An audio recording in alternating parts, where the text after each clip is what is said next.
రేపు పొద్దున క్రిస్మస్ వచ్చింది కదా, ఆడవాళ్ళందరూ చర్చిలో కూర్చుంటే పండగ పూట మగవాళ్ళందరూ వెళ్ళి ఆ గోళ్ళ నిలబడి అక్కడ నిలబడి ఇంక ముగించమను, పలారం తెచ్చాం.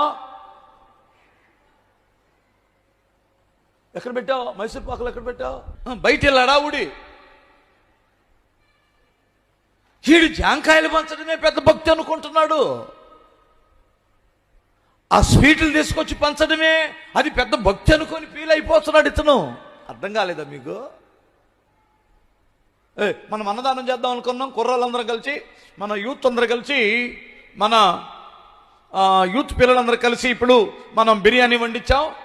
మరి ప్రియమైన సోదరి సోదరమనులారా, మరి ఇది కూటం అయిపోయిన వెంటనే, క్రిస్మస్ ఆరాధన అయిపోయిన వెంటనే మీకు మరి చికెన్తో బిర్యానీ చేశారు మన యూత్ వారందరూ. మీరందరూ భోజనం చేసి వెళ్ళాలి. పాస్టర్ గారు ఇక త్వరగా ముగించండి.